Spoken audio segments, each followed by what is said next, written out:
All right, let's make the caramel for the Millionaire's bars. I'm gonna put it on a small flame, so just a little one.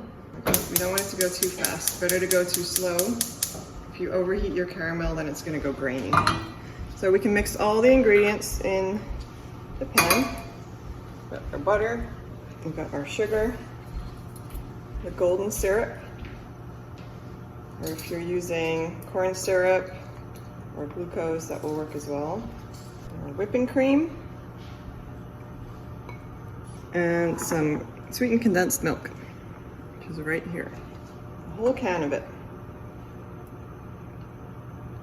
You want to make sure your pan is medium sized to large because you want to make sure there's enough space in there for all the ingredients, and that will allow it to foam and bubble a bit while it's boiling, because it's going to foam up. You'll see that shortly. There's one more ingredient that I haven't added yet, and that's the salt, and we won't add that until the end because sometimes the salt will influence or have a chemical reaction within your caramel that might change the way it sets. So we're just going to stir it around until it melts. And making a caramel like this, you really have to be near the caramel the whole time. It's going to take a while, maybe 15 minutes, for it to caramelize to the darkness and consistency that we want it to be at. And if you let it boil without stirring, it is going to catch and potentially burn. And we don't want that. So make sure you've got no distractions, and you can hang out here above your stove for 15 minutes or so to make sure everything is nice and caramelized the way it should be. All right, the caramel is all melted now. So now we're just gonna wait for it to start bubbling, and then we're gonna start our timer for 15 minutes. So my caramel is just coming to a boil now. You might also start feeling the caramel beginning to catch on the bottom of your pan. You want to try and avoid that. If it does happen, you can use a whisk to dissolve the little solid bits back into your caramel. All right, so we're exactly halfway in, or give or take, because it might not take exactly 15 minutes to get where you need to be, but we're about 7 minutes in, and you can see the color is changing. We're still going good, it's not catching. I want to show you though, if it would catch, which it might start doing now because that foam usually catches a little bit quicker, what I would do is take my whisk and then quickly whisk all the little caramelized bits back into your caramel. See how the caramel is making much bigger bubbles now? You can see it's got a lot thicker. It's kind of like hot lava. Don't touch it, it feels like hot lava. All right, let's turn it off. So here's my salt. That's just gonna counteract the sweetness and bring out the flavor even more.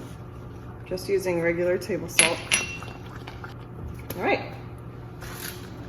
So here's the shortbread I took out of the oven earlier. You can see it's just barely taking on a little bit of color on the edges. We don't want to overcook it because it'll make it very crumbly, and then again, it's gonna be really hard to cut. So I just want it to be cooked and just barely getting brown on the edges. And now we're going to pour the caramel over.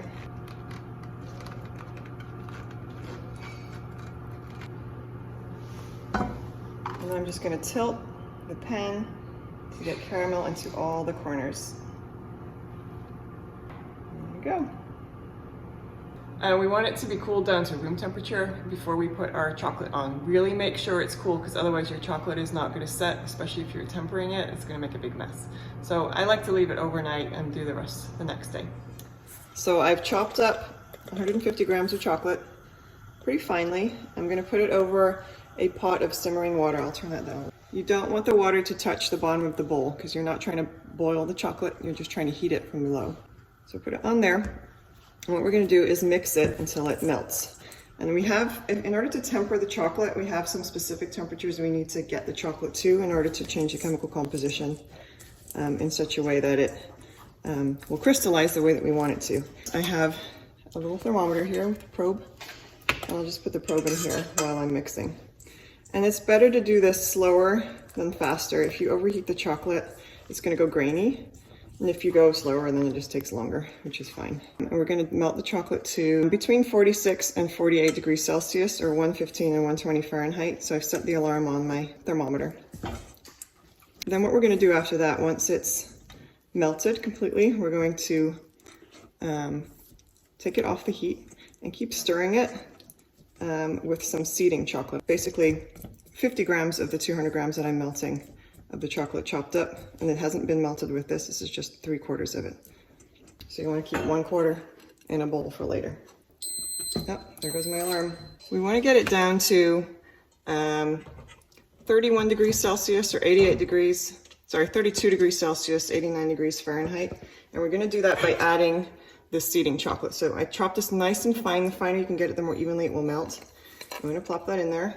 And I'm going to stir it into the chocolate, and the residual heat of the chocolate that we just melted should melt the seeding chocolate. And what the seeding chocolate does, because the seeding chocolate was already tempered, it just came off the bar, so it was nicely tempered and crunchy.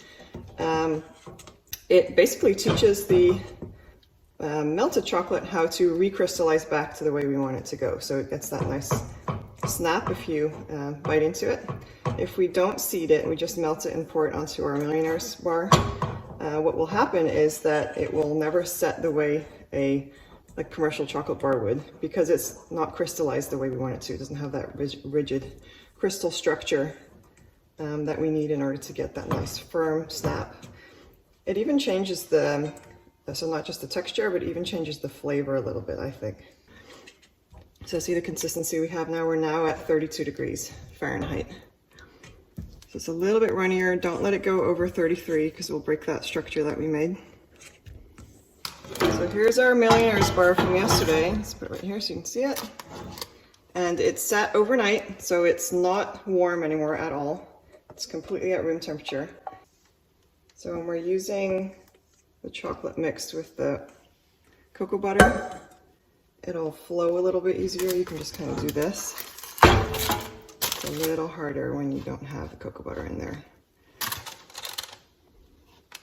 So now our chocolate should set to a nice solid surface over the next few minutes if we put it in a cool place.